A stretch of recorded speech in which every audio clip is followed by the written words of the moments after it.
Fala, povo decapitado, tudo bem? Bom dia, boa tarde, boa noite. É hoje que a gente vai começar a cortar algumas cabeças por aí, viu? Segura a onda porque vai rodar. Hoje vai rodar uma cabeça importante, uma só. Esfriou, hein? Tá louco, mano. Tô gravando esse vídeo aqui 3 horas da manhã, tá frio pra caramba. Gente, é o seguinte, ó, espero de verdade que esteja tudo bem com vocês. E dando sequência aqui na nossa programação, nós estamos na aula 24, última aula de História Geral do Caderno 3, tá bom? Hoje a gente vai falar, agora, né, a gente vai falar das origens e estrutura do absolutismo, né, do Estado absolutista. A gente já está na terceira aula com esse tema e isso configura a nossa aula 24, tá? Retomada bem rápida, porque a gente está numa sequência, né, falando desse assunto. Nós estamos falando das transformações que a Europa está sofrendo e há algum tempo já, né? E especificamente nessas últimas aulas a gente tem falado da forma da organização política, muito específica, chamada de absolutismo. Então eu comecei esse tema falando para vocês do conceito do absolutismo, falei das principais características do absolutismo, falei de alguns teóricos do absolutismo, né? O Jacques Bossuet, o Thomas Hobbes e o Maquiavel. Depois eu falei da monarquia francesa e agora a gente fecha o pacote falando da monarquia inglesa. Não só a monarquia inglesa, mas a revolução que vai acontecer ali no século XVII, tá bom? Meu objetivo hoje aqui com vocês é o seguinte: que vocês consigam, depois dessa aula, identificar as relações de poder nessa sociedade do antigo regime. Lembra que o antigo regime compreende algumas coisas aí, dentre elas o absolutismo. Na Inglaterra, e compreender o sentido histórico, esse aqui é o ponto mais importante, entender o sentido histórico das revoluções inglesas do século XVII. Separei aqui 7 passos para a gente dar, é muito conteúdo, mas assim, eu não vou me ater muito aos nomes e as sucessões e tal. Nós vamos analisar o grosso, tá? Fazer uma análise conjuntural aí. Nesse caso aqui, galera, nós estamos falando basicamente o seguinte: nós estamos tentando entender esse país aqui, a Inglaterra, é onde vai acontecer a Revolução Industrial, onde o sistema capitalista vai se consolidar primeiro. Então a gente precisa entender a história desse lugar para entender como que o capitalismo e a burguesia conseguem soltar todas as amarras aqui, e já no século XVII, né, no 1689, uma configuração muito interessante que permite o desenvolvimento do capitalismo, tá?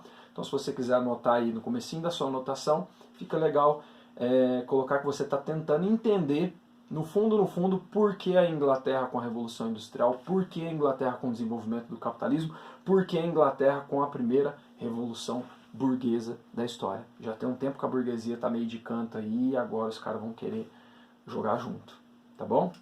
Jogar junto e jogar o jogo deles, né? 7 passos aí, ó, o tamanho do nosso caminho. Vou tentar fazer 2 videozinhos de 20 minutos. Eu nunca cumpro o tempo que eu falo, mas dessa vez eu preciso cumprir porque a gente tem uma aula só para fazer isso, então é só para dar uma passada nisso, né? Mas vamos lá, pode ficar nada de fora. Eu vou começar falando da importância de um documento lá de 1215, a tal da Grande Carta, a Carta Magna, a carta que o João Sem Terra teve que assinar. A gente vai falar disso, que é importante a gente entender, porque o começo e o final aqui estão muito ligados, tá? Mas isso em 1215. Depois eu quero contar para vocês como que aconteceu ao longo desses séculos aí, né, do século XIII até o século XVII, uma aproximação muito interessante entre a nobreza e a burguesia. Não estou falando do rei só, não, e a burguesia, estou falando da nobreza. Tem uma nobreza que começa a se interessar pelos negócios da burguesia, eles vão se aproximar, eles vão cercar terras e tal, a gente vai falar disso. Depois nós vamos falar da dinastia dos Tudors, né, bem rapidamente aí, por o Henrique VII, VIII, o Eduardo, esquece o Eduardo, a Maria Sangrenta e a Elizabeth, né, mas eu quero analisar essa conjuntura dessa dinastia e do absolutismo que existiu aqui com eles. Depois, após a morte da Elizabeth, a gente vai olhar aqui para os Stuarts, que vieram da Escócia, os parentes mais próximos que sucederam ali o trono, né? E depois a gente vai falar da Revolução Puritana, da Guerra Civil, mano, aqui é tiro, porrada e bomba pra todo lado, o bicho vai pegar aqui, até o rei vai perder a cabeça nesse rolê aqui. E aí tem uma tentativa aqui de uma república, né, nessa Revolução Puritana, mas aí não dá certo, eu vou contar o porquê. É preciso restaurar de novo os Stuarts, então tem uma restauração dessa dinastia Stuart.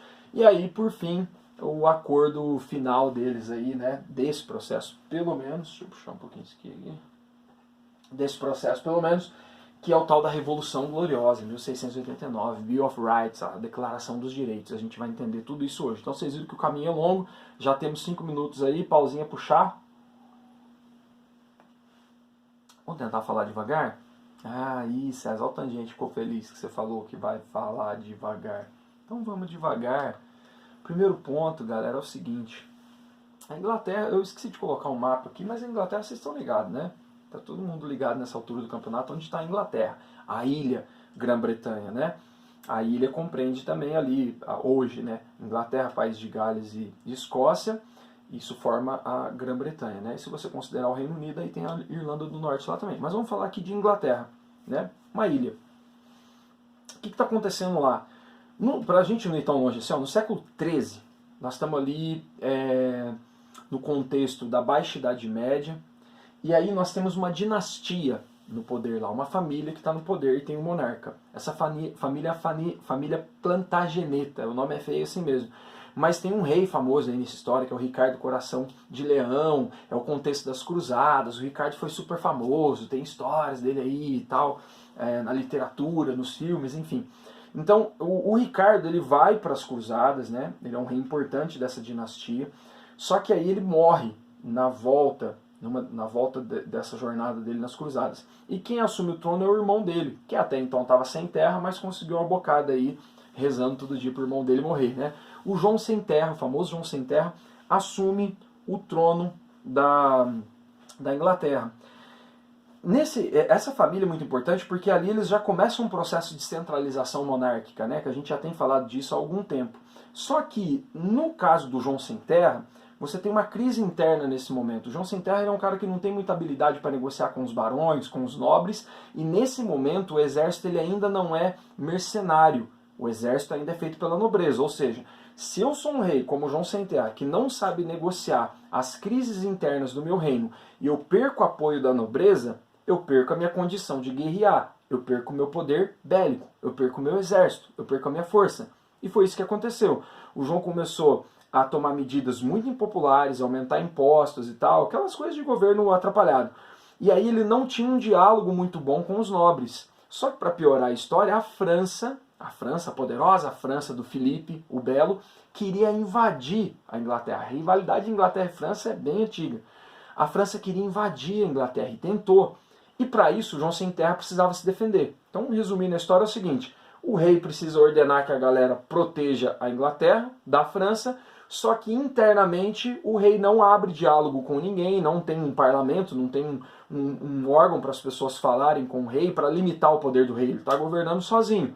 Só que aí, na hora da guerra, ele se ferrou, porque ele precisa dos nobres. E aí, nesse momento, acontece um arranjo muito particular, porque os nobres aproveitam essa situação da Inglaterra estar sendo ameaçada e o rei precisar dos exércitos e impõe uma condição ao João Sem Terra. Impõe um acordo. Esse acordo é o tal da Carta Magna, ou seja, da Grande Carta. O que é essa carta? Essa carta é uma declaração que o rei vai assinar, ela tem 63 artigos, que ele não pode governar conforme as vontades dele, ele precisa ouvir. Nesse caso aqui não é ouvir toda a população, não, tá um negócio mais ligado à nobreza, tá? Mas o rei precisa ouvir, precisa consultar os barões. Ele não pode sair aumentando imposto e fazendo o que ele quer, do jeito que ele quer. Então nenhuma pessoa pode ser julgada, ou presa, ou punida, sem passar por um processo legal, pelas leis e tal. Ou seja, a Magna Carta, ela limita o poder do João Sem Terra. Mas por que o rei aceitou isso? Porque senão ele não tinha como guerrear com a França. Então tem um acordo que é feito ali. Presta atenção nesse documento, porque assim, no fundo, o que esse documento está fazendo é dizer que os súditos do rei darão lealdade, pagarão os impostos ao rei, desde que eles também sejam representados, desde que eles possam ser ouvidos. Eu aceito você como governante, beleza, a gente presta lealdade, a gente vai guerrear, a gente paga os impostos, mas tudo tem um limite. Isso precisa ser negociado, isso precisa ser conversado. O que está nascendo com isso aqui, com outro nome na época, mas depois a gente vai ficar conhecendo como parlamento. Está nascendo um órgão representativo.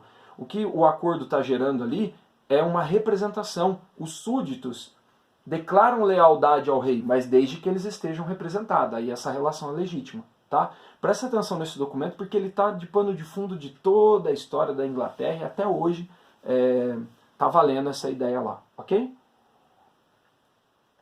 Portanto, a partir desse momento, o rei governa junto com um parlamento. Esse parlamento tem duas câmaras, né? Tem a Câmara dos Lords, da alta nobreza, e tem a Câmara dos Comuns, né? De uma pequena nobreza e até da burguesia que está se aproximando ali, mais para frente isso vai acontecer. Então, essa nossa longa história tem como elemento fundamental o tal do parlamento, porque o parlamento é o que dá representatividade para a sociedade inglesa.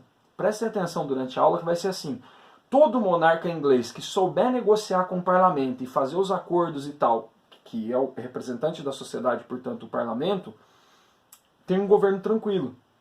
Todo monarca que tentar fechar o parlamento, que tentar quebrar essa representatividade, que tentar quebrar esse acordo que está sendo estabelecido aqui, vai ter problemas. É mais ou menos isso que nós vamos falar daqui para frente, tá? Por isso que isso é um marco na história, não só da história inglesa, mas da história mundial. Você tem uma parte da população, tudo bem que são nobres, mas dizendo para o rei, você vai ter que negociar. E essa abertura de negociação faz com que cada vez mais a sociedade consiga ser ouvida, consiga ser representada. E o governo vai se aprimorando assim. Se o rei negociar bem com isso, ok, governa. Se não negociar bem com isso, tá bom? Segundo ponto, existe uma aproximação. Agora, presta atenção no que eu vou dizer, porque assim, essa aproximação nobreza, burguesia, está acontecendo ali desde o século, vamos pôr, 13 até a Revolução Industrial, até o desenvolvimento do capitalismo, até o século 18. Tá? Então não é um negócio que acontece do dia para a noite. Mas esses grupos, a nobreza e a burguesia, a partir do século 13, eles começam a ter interesses comuns. E aí você está estranhando ter colocado uma foto dessa aqui, você fala assim, não é aula de geografia, é aula de história. Mas esse é o interesse comum deles. Lã, criação de ovelhas. Você fala assim, não, peraí, não entendi. O que a nobreza tem a ver com a lã?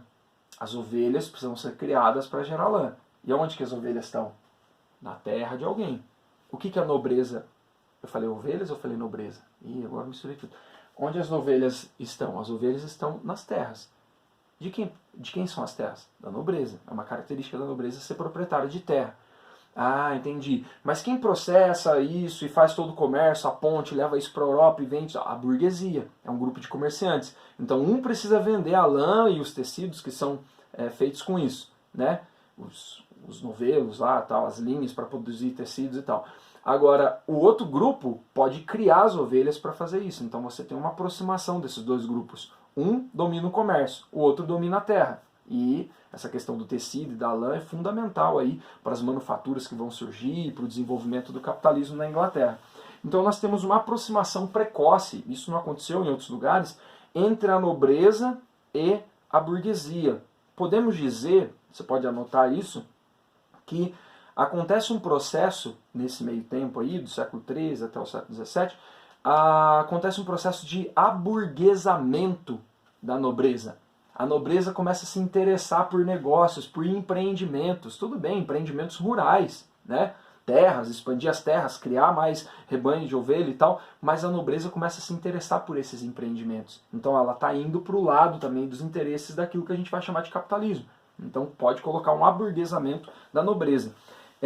Isso muito diferente do que estava acontecendo, por exemplo, na França. A França tenta se distanciar da burguesia, né? Aqui a nobreza está se aproximando da burguesia. E aí você vai entender, nessa aproximação, com essa mentalidade capitalista, tanto da nobreza quanto da burguesia, o porquê que as ideias de reforma protestante, então, depois também fazem muito sucesso na Inglaterra, porque era a versão burguesa do cristianismo. E isso facilitava os negócios, tanto da burguesia quanto da nobreza que está se envolvendo agora com as atividades econômicas capitalistas. Tudo bem? Você pode pensar que tem uma nobreza ali, não a alta nobreza, mas uma pequena nobreza ali, que vai ficar conhecida como gentry. Presta atenção nesse termo aí, que é um termo que vai para a geografia também, como gentrificação. Tá? Presta atenção na aula do Marco Silva. Eu não vou falar o que é, você vai tentar linkar com essa aula aqui, tá? Gentrificação, conceito da geografia, depois você pesquisa isso. A gentry é uma pequena nobreza, então, né? É o nome que dá para esse grupo, que começa a se interessar por esses empreendimentos capitalistas. Olha que interessante, a nobreza abandonando lá o negócio de ser nobre e já se envolvendo aqui nos negócios do capitalismo, ok? Uma nobreza empreendedora. Porém, quanto mais lã você pratica o comércio de lã, quanto mais lã você vende, você precisa de mais lã, mais ovelhas. Quanto mais ovelhas você cria, mais terras você precisa. Então começa já no século XIII a surgir um problema de terras. Ou seja, tem várias pessoas procurando terra aí para poder expandir as suas atividades. Não é que na Inglaterra não tivesse terra disponível, tinha muita terra disponível. Só que há muito tempo, desde a Idade Média, ali, da Alta Idade Média, existe um acordo na Inglaterra. Eu cheguei a tocar nesse assunto naquela aula de feudalismo. Lembra que eu falei que num feudo você tinha as terras, né, o manso senhorio, você tinha o manso da igreja, o manso servil e tinham as terras comunais? Chega um momento que começa assim, as terras ocupadas e produtivas já estão rolando. E tem um monte de terra na Inglaterra que são terras comunais. Terras que eram usadas em comum ali. Normalmente abrigava uma população mais pobre nesses lugares. Ninguém reivindicava essas terras, né? As terras estavam lá. E o que vai acontecer? Como a burguesia e a nobreza agora têm acesso a um mecanismo legislativo que é o parlamento, durante o século XIII até o século XVII, né, esse processo é longo, eles vão aprovando uma série de medidas que vão ficar conhecidas como cercamentos, enclosures. Ou seja, você tem as terras comuns agora sendo distribuídas para essa pequena nobreza, ou tomadas por essa pequena nobreza, que começam a cercar essas terras para criar ovelha e expulsam as pessoas pobres que estão lá. Da hora, né? Pode anotar que é tipo como se fosse uma reforma agrária ao contrário. Uma reforma agrária ao contrário. A Inglaterra, em vez de pegar a terra e distribuir para quem não tem, pega a terra que era de uso comum e tira as pessoas que não têm terra dali, manda para a cidade esse monte de pobre, tem um êxodo rural enorme aí, por isso que você vai entendendo que vai formando uma massa de pobres na cidade, que depois vai ser muito importante ali para a gente entender a Revolução Industrial. E aí esse povo é expulso e aquelas terras começam, por essa pequena nobreza, a produzir lã. E aí os comerciantes entram nessa, ou seja, você tem um parlamento, mas que agora é usado, né, para aprovar leis de interesse da nobreza, a burguesada e da própria burguesia. César, mas e o povo? O povo não está no parlamento, né, meu irmão? Isso aí vai demorar um pouquinho para acontecer. Então, enquanto isso, quem tem voz se representa. E o povo tem que marchar para a cidade numa vida de miséria, aumentando a tensão, aí tem toda a questão da urbanização que vai crescendo e tal, e a hora que chegar no contexto da Revolução Industrial, você vai entender por que tem tanto pobre jogado na cidade. Porque esses caras vão ir na boa, para criar ovelha, não precisa de muita mão de obra, não. Né, serviço pastoril. Então manda esse monte de pobre aí para a cidade e a galera vai se reproduzindo lá na cidade. Daqui a pouco eles vão ser usados na Revolução Industrial também. Ok? Então anota aí cercamentos, anota aí a questão do êxodo rural. Só que não esquece de anotar que esse é um processo que começa timidamente aqui no século XIII, ganha muita força, principalmente no século XVI e no século XVII. Tá bom? Presta atenção nisso, é um processo então de longa duração, mas a terra está sendo cercada e a galera pobre está sendo expulsa para a cidade. Então aguardem cenas dos próximos capítulos aí. 3, vamos lá para os Tudors então. Cara, nossa, a história dos Tudors dá uma série, né? Você sabe disso. Então vamos lá. Nós temos um processo de centralização que já é ali do período da Guerra dos 100 Anos, que a gente já tem falado muito aqui dessa tal da Guerra dos 100 Anos, a Inglaterra contra a França. Essa guerra ajuda, moçada, a estruturar o Estado, a centralidade do Estado, tanto na França quanto na Inglaterra. Então o processo de centralização acontece aqui. Como que os Tudors chegam ao poder? Chega uma hora, para variar na história, né, a dinastia Plantageneta não tem um herdeiro ao trono. E aí acontece uma guerra horrorosa, lá logo depois da Guerra dos 100 Anos, você tem uma guerra que vai de 1455 até 1485, que é a famosa Guerra das Duas Rosas. Duas famílias poderosas vão disputar o trono vago da Inglaterra. Plantageneta já era. Agora você tem Lancaster, que tem uma rosa vermelha como símbolo, e os Yorks, outra família poderosíssima, que tem uma rosa branca como símbolo. Se você gosta de Game of Thrones, eu vou deixar um vídeo de um canal aí que chama Nerdologia, o Nerdologia de História, que explica um pouco da relação dessa guerra, dos elementos que tem aqui de história real, com alguma coisa lá do Game of Thrones que talvez quem é fã vai gostar. O que acontece é o seguinte, você tem duas famílias ali se matando por conta do poder. Só que aí chega um momento que vai ter uma pacificação. Essa pacificação acontece através da habilidade desse cara aqui, do Henrique VII, e de um casamento que ele faz juntando as duas famílias e dando origem a uma outra família.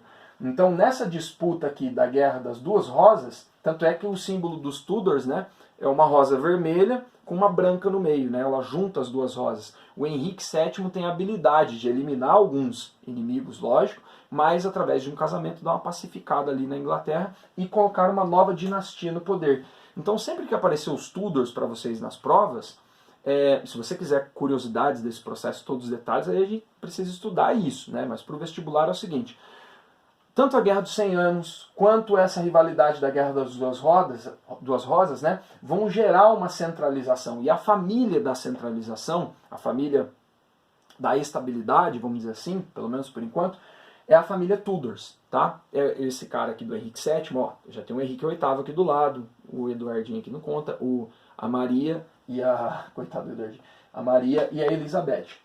E aí, a gente, nessa unificação, nessa centralização política da Inglaterra, você tem uma família no poder, uma dinastia, e aí começa a usar aqui, para entender, o conceito do absolutismo.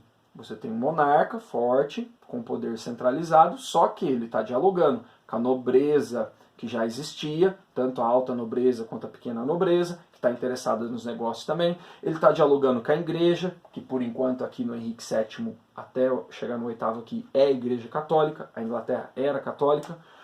Ele está dialogando com a burguesia nascente também, então lembra daquele tripézinho do absolutismo? Isso está acontecendo na dinastia dos Tudors. Tudo que nós falamos de características do absolutismo, e eu apresentei para vocês na outra aula, você pensa que está acontecendo aqui agora com essa dinastia, e ela vai entrar no século XVI muito forte, muito fortalecida. Por conta dessa estabilidade, do fim da guerra, do arranjo ali dos Tudors, e beleza. Mas tem um evento que é importante, que nós já falamos disso também, que é a reforma religiosa que esse camarada aqui faz, o Henrique VIII. O Henrique VIII rompe com a Igreja Católica, você lembra dessa história, né? Ao romper com a Igreja Católica, olhando para o outro lado aqui agora, ao romper com a Igreja Católica, ele cria a Igreja Anglicana. Só que eu falei para vocês que isso não é uma questão teológica. Quando ele faz isso, com o tal do Ato de Supremacia de 1534, ele vira o chefe da igreja. E ele confisca os bens da Igreja Católica e forma a Igreja Anglicana, que era uma espécie de Igreja Católica meio sob nova direção. Nisso ele tenta agradar os protestantes, que tem uma nova igreja, que tenta se desvincular do catolicismo, mas ao mesmo tempo os católicos também estão ali, pô, parece catolicismo ou não. Ele está tentando meio de campo ali. O fato é que ele pega muita terra, muitas propriedades e muito poder, e divide isso entre a nobreza que ele quer fazer aliança. Então ele centraliza bastante o poder político na Inglaterra. Esse é o mérito, vamos dizer assim, do Henrique VIII, né? Só que, né, tem um absolutismo aí funcionando, só que o Henrique VIII morre, e aí você, no meio do século, e você tem uma sucessão muito conturbada. Ele, né, estava atrás de conseguir um filho homem, consegue com a Joana Seymour esse menininho aqui, mas é um menino muito doente, não aguenta o tranco, morre. Essa daqui é a Maria Sangrenta, né, a Maria I, Tudor, e a Elizabeth, as duas respectivamente são, essa é filha da Catarina de Aragão, católica fervorosa, e essa é filha da Ana Bolena, a famosa relação do Henrique VIII com a Ana Bolena. O que vai acontecer? A Maria assume, né, após a morte do Eduardinho aqui, do irmãozinho dela, só que o Henrique VIII tinha deixado a Inglaterra anglicana.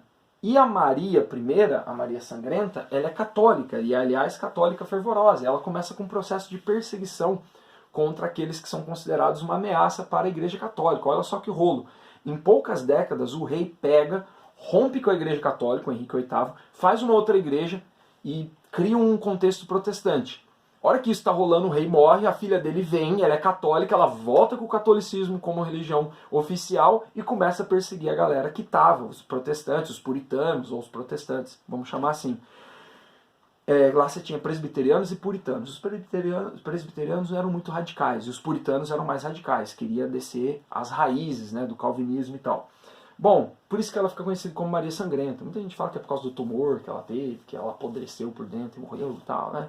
Mas é porque ela matou muita gente, perseguiu muita gente perdeu a cabeça, muita gente foi queimada e diz que ela gostava de assistir isso. Então a Maria Sangrenta, por conta da violência, se isso aparecer em algum lugar, a Maria Sangrenta, a Blood Mary, é por conta da violência dela pela questão religiosa, tá bom? Só que a Maria Sangrenta tem um tumor horroroso e morre. E aí não tem linha sucessória para o trono dos Tudors, a não ser a ruivinha Elizabeth. A Rainha Elizabeth, a Rainha Virgem, ou a Rainha Oca, se assim você preferir. E a Rainha Elizabeth, mano, a Elizabeth I, né?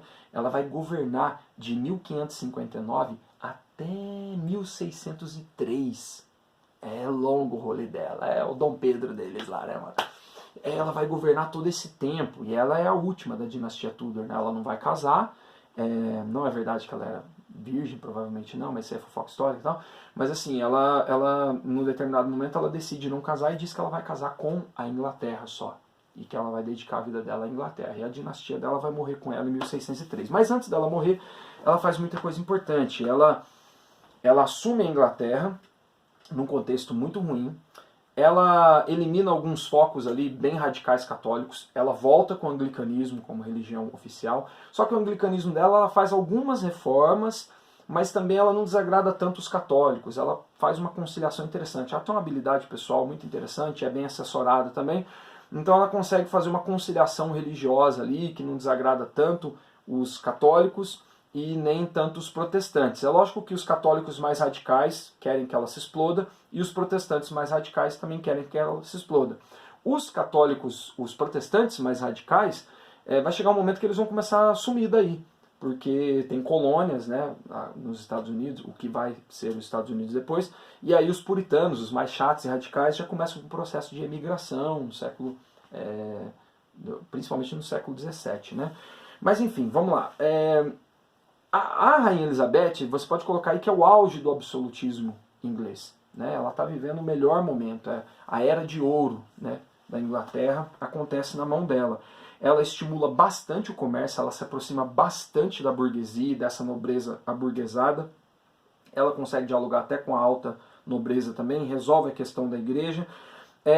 Uma forma que eles têm de... Ela investe muito na marinha, né, nas navegações, é nesse momento que eles vão ter as colônias, né, inclusive as 13 colônias aqui na América. E a marinha fica muito poderosa nesse momento, mas um detalhe, né? Sempre tem um detalhe, né? A principal prática e talvez a mais rentável desse momento deles aqui, qual é? Dos ingleses navegando. A pirataria. Os caras metiam o louco. Vários e vários e vários e vários navios da Espanha. Filha da puta, né? A Espanha chegando para ir para Sevilha ali. Os caras pegam ali, ó, já no Atlântico e toma tudo da Espanha. E a Espanha ficou puta. E aí montou em 1588, se eu não me engano, uma frota marítima que depois ficou conhecida como, tiraram sarro, né, de a Invencível Armada. E aí o rei da Espanha falou, mano, nós vamos invadir a Inglaterra. E isso nunca aconteceu, mas agora vai acontecer. Tô puto com esses caras, esses ladrão de mar do caralho. E aí a Invencível Armada vai pra cima da Inglaterra e tem uma batalha, eu ia falar uma palavra, mas não pode, né? Tem uma batalha fodida ali. E a Inglaterra vence, cara. A Inglaterra está muito poderosa. A Inglaterra vence a Invencível Armada, né? Aquela que era invencível e não era mais.